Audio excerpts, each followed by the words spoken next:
प्रथम नमन दुसरे चरण संताचिया, त्यांच्या कृपादाने कथेचा विस्तारू, बाबाजी सद्गुरुदास तुका। गोपाल कृष्ण भगवान की जय। अनंत कोटी ब्रह्मांड नायक श्री भगवान विष्णूंना नमस्कार, गोपाल श्रीकृष्णांना नमस्कार, सर्व श्रोते मंडळीला नमस्कार, ग्रामदैवता हनुमंतराला नमस्कार। संत श्रेष्ठ श्रीमंत श्री जगद्गुरु तुकोबराय, आजचा जो अभंग क्रमांक आहे 2603। काम क्रोध माझे लाविले पाठी, बहुत हिमपुटी झालो देवा। तुकोबराय भगवान पांडुरंगाकडे एक प्रार्थना करतायत की तुम्ही आमच्या मागं काय काय लावून दिले। एरवी आपल्या जीवाच्या मागं काय काय आहे तर 6 विकार तर आहेतच। काम क्रोध मद मत्सर दंभ अहंकार, हे विकार आहेतच। पण या सगळ्या विकारामध्ये हे 2 विकार, काम आणि क्रोध। तुकोबराय म्हणले क्रोधासारखा शत्रू नाही आणि कामासारखाही हे शत्रू नाही। हे 2 शत्रू असे आहेत, जिथं काम निर्माण झाला तिथं क्रोध निर्माण होतो, आणि जिथला काम संपला तिथला क्रोध संपला। कामचे नाही तेथे क्रोधाचे कैसा, तेथे कैसे भांडण रे। जिथला हा विषय संपला तिथला क्रोध संपला। लोभ जिथला संपला तिथला क्रोध संपला। पण लोभानं जेवढा क्रोध येणार नाही, द्वेषानं जेवढा क्रोध येणार नाही, तेवढा जास्त वाढतो क्रोध ते विषयानं, कामानं। मग तो या जीवाच्या पाठीमागं अनेक येतं, अनेक दुःख येतं। हे दुःख भोगून भोगून ज्यावेळेस जीव त्रस्त होतो, आणि त्रस्त झालेल्या जीवाचं वर्णन जगद्गुरु तुकोबराय करतात। हे भोग आहेत, संसाराच्या अंगी अवघीच व्यसने, हे व्यसन आहेत, दुःख आहेत। मग कामाधिक काम क्रोधादी विकार माझा पाठीमागं लागलेले आहेत। कारण हे कसे आहेत, हे कुत्र्यासारखं मागं लागलेले असतात। हे श्वान आहेत, याला काय सांगितलंय, श्वान म्हटले गेलेले। काम क्रोध आणि लोभ हे 3 काय आहेत, कुत्रे आहेत। जिथं लोभासारखा शत्रू आलाय तर तिथं माणूस दुसऱ्याचा विचार करेल का? मग लोभासारखा शत्रू जगात नाही। क्रोध जिथं आलाय आपल्याला तर लोभापायी क्रोध निर्माण होतो, लोभापायी क्रोध निर्माण होतो। कामापासूनच क्रोध निर्माण होतो। जिथं काम पूर्ण झालं नाही अर्थातच तिथं क्रोध निर्माण होतो। लोभ पूर्ण झाला नाही अर्थातच क्रोध निर्माण होतो। मग अशी ही क्रोध आणि कामाचे जे काही विकार आहेत तुकोबरायने सांगितलं, त्यामुळं मी अतिशय दुःखी कष्टी होऊन गेलेलो आहे। आणि विचार करा, जगद्गुरु तुकोबरायासारखं अध्यात्म जीवन जगणारे साधू आशयाच्यात होरपळून जातात, या दुःखामध्ये होरपळून जातात। आणि त्यासाठी पर्याय मग शरणागती जीवाला जावं का देवाला जावं? देवाला। एक तर संताला शरणागती जावं, नाही तर देवाला शरणागती जावं। जीवाला जर शरणागती गेलं ते दुःखातून मुक्त करू शकत नाही। त्याच्यासाठी एक भगवंताला आपलं दुःख सांगणे, देवाकडे शरणागती पत्करणे, या दुःखाची आत्यंतिक दुःखाची निवृत्ती करण्यासाठी। कारण तुकोबाऱ्यामध्ये हे आवरणारे नाहीत ना. कामाजी कोतवाल याने नाडिले बहुताशी, हरिहराची आबरू घेतो भय नाही त्याची. विश्वामित्रा सारिखा ऋषी नाडले थोर थोर ऋषी. विश्वामित्र जमदाग्नी नाडिले थोर थोर ऋषी. मग असे एवढे या कामाजी कोतवाले काही ना नाडले गेले. विश्वामित्रासारख्या 60,000 वर्ष तपश्चर्या करणाऱ्या ऋषीला सुद्धा श्वान होऊन रंभेच्या पाठीमागं लागावं लागलं. ही कामाचं उदाहरण. जमदाग्नीसारख्या ऋषीला रागानं आवरलं नाही. जमदाग्नी इतका रागीट कोणी होता का? मग या रागाने कोणाचं आजपर्यंत चांगलं झालं नाही आणि कामाने कोणाचं चांगलं झालं नाही. म्हणजे विषयाच्या संगती बहु गेले अधोगती अधोगती. ऐशे विषयाने भुले जनी आईशे विषयाने भुलले म्हणे वाया. जनी मने वाया गेले. हे विषयाच्या संगतीनं खूप लोक अधोगतीला गेलेत. मग जीवाची काय अवस्था आहे? जीवाची सुद्धा आपली सुद्धा तीच अवस्था आहे. त्यासाठी हे विषय तरी कैसे रोहिणीचे जळ जैसे स्वप्नीचे आभास आभ्र जाता आभासे भद्र जात. भद्र जाता आभासे स्वप्नीचे जैसे. हे पाशिके विन गोवती चिखले विन बांधिती. विचार करा, दोरी नाही तरी बांधतात आणि चिखल नाही तरी फसवल्याशिवाय राहत नाही. ही विषय तरी कैसे रोहिणीचे जळ जैसे. मृगजळासारखे विषय दिसत नाही तर खरी, पण त्याच्या भासानं त्रस्त केल्याशिवाय राहत नाहीत. मग हे असे विषय. आता जसं हरणाला मृगजळ दिसल्याच्या नंतर त्याला तहान लागलेल्या अपेक्षेनं तो पाणी पिण्यासाठी जातो, पण समोर पाणी आहे का? नाही. पण त्याच्या दृष्टीमध्ये काय दिसतंय? पाणी दिसतंय. पाणी दिसतंय. मग पाणी दिसल्यामुळं हे विषय आहे.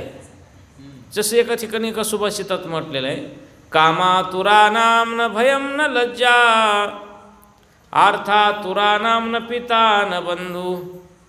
कामातुर व्यक्तीला भीती नसते आणि लाज नसते. अर्थातुरानाम पैसा पैसा पैसा करणाऱ्या जीवाला स्वतःला भाऊ कळत नाही, मायबाप कळत नाही. पिता न बंधू, पैसा पैसा करणाऱ्या जीवाला मग भावाचाही संबंध नाही, बापाचाही संबंध नाही. फक्त त्याला त्याचा स्वतःचा स्वार्थ त्याच्या दृष्टीसमोर दिसत असतो.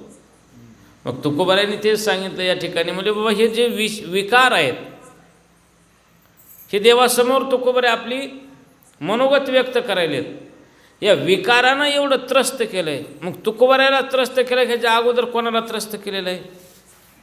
प्रत्येक जीवाला त्रस्त करतात हे काम आणि क्रोध.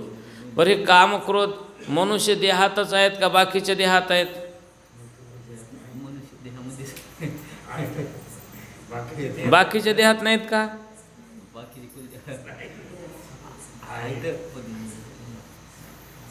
कोणताही देह असू द्या, पंचमहाभूतानं जो जीव बनलेला आहे हो ते त्याच्यामध्ये हे विकार आहेत. हो ना. पंचमहाभूताचं पंचमहाभूतानं मनुष्य देह तेच आहे, पशुचा देह तोच आहे. पशुच्या देहात सुद्धा हे दोन विकार आहेतच, काम आणि क्रोध. पक्ष्याच्या देहात आहेत. तीन गोष्टी सगळ्याला सारख्या आहेत. आहार निद्रा भय मैथून सर्व योनीशी समसमान. परी मनुष्य देईचे ज्ञान आणि गजान नृपनाथा.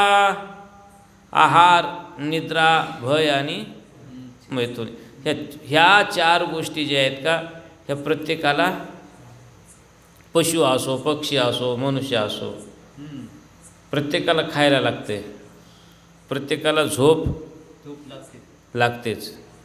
भीती सगळ्यालाच आहे. विषय वासना प्रत्येकाच्याच ठिकाणी आहेत. म्हणजे या 4 गोष्टी सगळ्याच्या ठिकाणी आहेत. मग सगळ्याच्या ठिकाणी आहेत अर्थात यांनी सगळ्याला काय केलेलं आहे? त्रस्त केलेलं आहे. पण याच्यावर विजय प्राप्त करून जो समोर गेला, याच्यावर विजय प्राप्त करून जो समोर गेला, याने या गोष्टीवर जे विजय मिळवला, काम क्रोधादी विकारावर ज्या व्यक्तीनं विजय मिळवला, तो जगात खरा शूर म्हणावं. कारण विचार करा, हे घरातले शत्रू आहेत. घरातल्या शत्रूला जपणं फार अवघड आहे. बाहेरच्या शत्रूला माणूस जपल, हे फार महत्त्वाचं आहे. बाहेरच्या शत्रूला माणूस जपत आहे, त्याच्यापासून आपल्याला भीती आहे, आपण बाहेर निघाल्यावर सावध राहतो. पण घरातच काही शत्रू असतात, त्या शत्रूपासून किती जपावं? कारण रात्रंदिवस आपला संबंध त्या कुटुंबात आहे, आणि त्या कुटुंबातलेच असे काही शत्रू आहेत की ते शत्रू या जीवाला सुख पडू देत नाही. मग असे शत्रू आहेत. आता या देहातले हे शत्रू आहेत आपले. काम आणि क्रोध हे या घरातले शत्रू आहेत.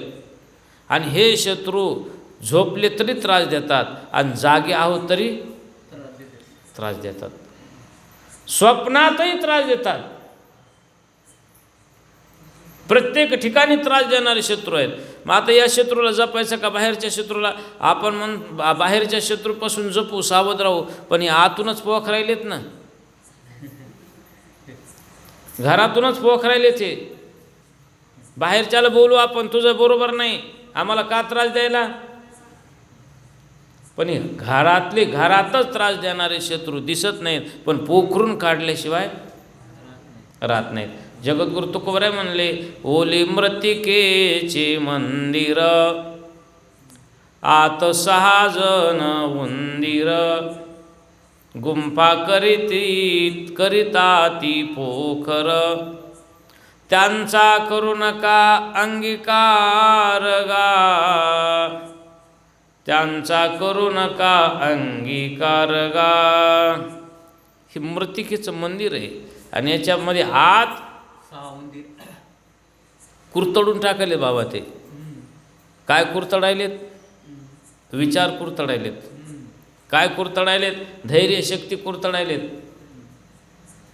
काय कुरतडायलेत? अध्यात्माकडे घेतलेली ओढ कुरतडून टाकलेत. मग खत पाणी कशाला घालायलेत? इंद्रियाला तर खत पाणी घालायच देत, पण त्या विकाराला खत पाणी आहे. ते विकारच आहेत, आणि विकारालाच उत्तेजन द्यायलेत. मग त्यासाठी तुकोबारांनी देवाकडे विनंती केली, भगवंता, हे विकार जे आहेत मी आवरण्याचा प्रयत्न करायलो, पण यदा कदाचित मला आवरतेल, नाही आवरतेल हे सांगता येईन मला. म्हणून हे आवरण्याची साठी सहकार्य कोणाचं पाहिजेत? देवाचं. सहकार्य देवाचं घ्यावं लागतं. त्यासाठी विचार करा, प्रत्येक गोष्टीत सहकार्य घ्यावं लागतं आहे. मग सहकार्य घेण्यासाठी तुकोबारांनी देवाकडे विनंती केली. कोणत्याही गोष्टी सहकार्याशिवाय, आज तुकोबारांनी या विकारापासून परावृत्त व्हायचे, तर सहकार्य कोणाचं घ्यावं लागले? देवाचं. देवाला विनंती करावं लागली, आवरिता तुझं नावरती, थोर वाटे चित्ती आश्चर्य हे. म्हणून देवाला विनंती केली, देवा यायला तुम्ही आवरा. भगवान म्हणले, मला कसं जमलते? तुकोबाराय म्हणले, काय देवा तुम्ही वेड्यासारखं बोलतायत मला. तुम्ही दिलेली हे विकार कोण दिलेत? देवानंच. मग तुम्ही सोडलेले विकार, तुमचे या विकाराचे दोर कोणाच्या हातात आहेत? तुमच्याच हातात आहे. आणि तुमच्या हातात याचे दोर असून सुद्धा तुम्हाला आवरत नाहीत म्हणलं, हे काय कमाल आहे? तुम्ही सोडले, तुम्ही आवरा. ही विकार तुम्ही पाठवलेत, तुम्ही आवरा. समजा एखादा व्यक्ती गाडी बैल हाणायला आहे, आणि तो गाडी बैल हाकत असताना कासरा त्याच्या हातात आहे, आणि तो म्हणला, बाबा आपल्याला हे बैल आवरत नाही, मग गाडी कशाला हाणायची?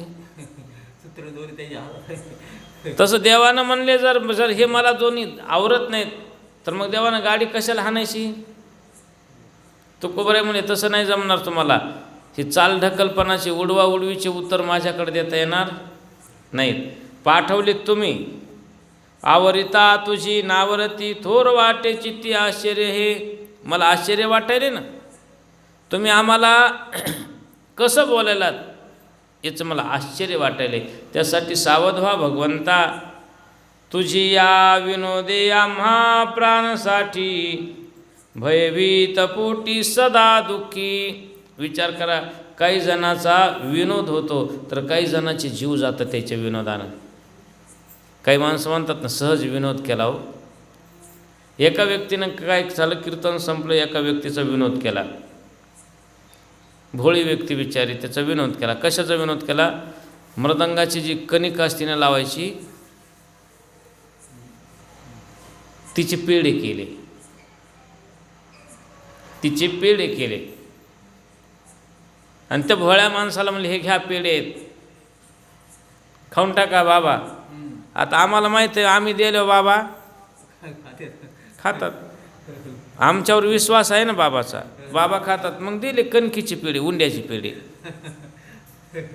आणि खरंच त्या व्यक्तीनं खाऊन टाकले. हो ते मला माहीत झालं ते खाऊन टाकले. आणि खाल्ल्याच्या नंतर मग 2 दिवसानं ती व्यक्ती आजारी पडली. आजारी पडली तर कारण उंडाच खाल्ला ना. माणसाला उंडा सण होते का? जनावराला उंडा जर चारला तर त्या जास्त त्याला त्याच्या मर्यादेनं चारावं लागलं. जर माणसानं उंडा खाल्ला तर पोळ्या कशाला करायच्या लागत होत्या? पोळ्या करायचं कामच नव्हतं ना. गहू खाल्ले असते तरी चालत होतं.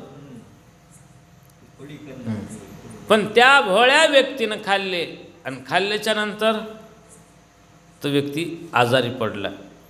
म्हणजे विचार करा, विनोद असतो का? विनोदसुद्धा हा विनोदातून प्राणघातक असतो कधी कधी. म्हणून विनोदसुद्धा मर्यादात असावा. विनोदाची मर्यादा असेल तर ठीक आहे, नाही तर विनोदसुद्धा जीव घेतो. तुकोबराय म्हणे देवा तुमचा हा विनोद आहे आणि तुमचा विनोद आणि आमचा जीव घ्यायला आहे. विनोद देवाचा आणि जीव चाललाय आमचा. हे काय कामाचं असं? हे मला काही पटत नाही. म्हणून तुम्हाला एक विनंती आहे, तुम्ही जे कारण भयभीत पोटी सदा दुःखी. या क्रोधापासून या जगामध्ये काही कोण्या अपमानाच्या खाईत ढकलील आणि पतनाला नेईल हे सांगता येत नाही. याचं माझ्या पोटामध्ये सोदोदी दुःख वाटायला. म्हणून माझं ते दुःख तुम्ही निरसन करा. आणि त्या देवानं जर पाहिलं तर शेवटी तुकोबरायला भगवंत काही प्रतिसाद देत नाहीत असं वाटलं. मग भगवान प्रतिसाद देत नाही असं वाटल्याच्या नंतर तुकोबराय म्हणे देवा तुम्ही जर हे आमचं दुःख निवारण करत नसताल तर तुम्हालाही दोष देण्यात अर्थ नाही. कधी कधी आपण आपल्या प्रारब्धाला दोष द्यायला पाहिजेत. कधी कधी का तर ह्या तुकोबरायांनी सरळ सरळ सांगितलंय, तुका म्हणे माझ्या कपाळाचा गुण तुला हासे कोण समर्थाशी. तुकोबराय म्हणले तुम्हाला बोलून तरी काय उपयोग देवा? तुम्ही जर हे आवरीत नसले विकार, हे विकार तुम्हाला आवरता येत नाहीत, याचा अर्थ दोष तुमचा नाही. दोष कोणाचा आहे? प्रारब्धाचा. आमचं प्रारब्ध तसं तुम्ही तयार केलं आहे. मग ती प्रारब्ध जसे तशी दुःख आम्हाला भोगावं लागलेत. जेथे जावे तेथे कपाळ सरीसे. आपलं कपाळ तसं आहे, कुठेही गेलं तर एखाद्या माणसाला नाही का कुठेही जातीचं कामच होत नाही. हो, ते प्रारब्धानं आहे सगळं. अन्नमान धन हेतू प्रारब्धा अधीन. अन्न, मान आणि धन हे आपल्या प्रारब्धाच्या अधीन आहे. प्रारब्धेची जोडी प्रारब्धेशी जोडी सुख सुख, प्रारब्धेशी वाढी दुःख. प्रारब्धेची वाढी दुःख. प्रारब्धेशी वाढी सुखही हे प्रारब्धाचंच आहे आणि दुःखही हे प्रारब्धेशी वाढी धन प्रारब्धेशी वाढी मान धनही मिळत असेल तर प्रारब्धच आहे, समज प्रारब्धेशी पोट जरी भरत असेल तर प्रारब्धेशी प्रारब्धच आहे. प्रारब्धेची भरे पोट तुका करीना बोभाट, हे प्रारब्ध आहे. तुकोबऱ्यामध्ये जर हे तुमच्याकडून होत नसेल तर तुम्हाला काय सांगा भगवंत, हे आमच्या प्रारब्धाचा दोष आहे. दोष आहे म्हणावं लागेल. हे आमचं प्रारब्ध आहे आणि असं प्रारब्ध माझं असल्यामुळं तुम्हाला दोष देण्यात काही अर्थ नाही. मग शेवटी प्रारब्धाला माणूस म्हणतो जाऊ दे, आपल्या नशिबातच तसं असेल. शेवटी थकून माणूस कोणाला दोष देतो? आपल्या नशिबाला. कारण दुसरा पर्याय आपल्यासमोर नाही. कारण जग बोलतंय आणि अशी एक अवस्था असते प्रारब्धाची. पहा, आपली एक मन आहे मराठीमध्ये. पहा, घर फिरलं की घराचे वाशे फिरतात. घरातली एक व्यक्ती बोलली की मग त्याच्या पाठीमागं घरातले तर बोलतात पण गल्लीतले बोलतात. गल्लीतले बोलल्यावर गावातले बोलतात. गावातले बोलल्यावर मग सगळेच बोलायला लागतात. म्हणजे घर फिरलं की घराचे वाशे फिरतात. ही प्रारब्ध आहे. आणि याच्यामध्ये हे प्रारब्ध भोगत असताना डळमळायला जमत नाही. आणि प्रारब्धाचे भोग भोगताना जर डळमळलं, घाबरलं तर त्यांना या विकारावर विजय प्राप्त करता येत नाही.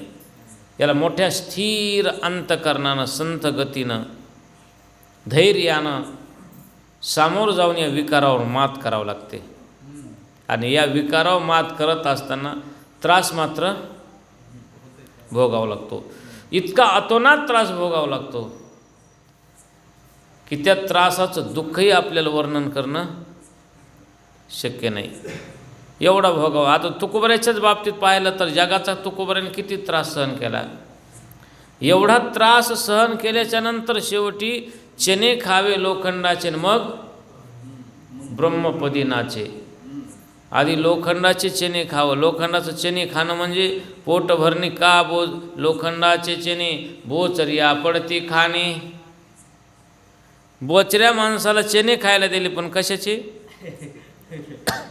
लोखंडाचे. मग त्याचं पोट भरल का जीव जाईल? जीव जाते. मौली म्हणतात तया पोट भरणे की प्राणी. अहो त्याचं पोट भरल का जीव जाईल त्यानं? तसे हे विकार आहेत.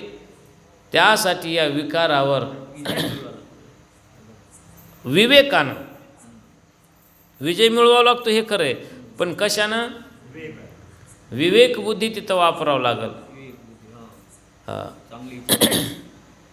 विवेक बुद्धी वापरूनच आपल्याला त्या विकारावर, सत्सद्बुद्धी वापरून त्या विकारावर आपल्यावरला विजय प्राप्त करावा लागल, असे अभंगातून जगद्गुरु तुकोबऱ्यांनी व्यक्त केलेले आहे.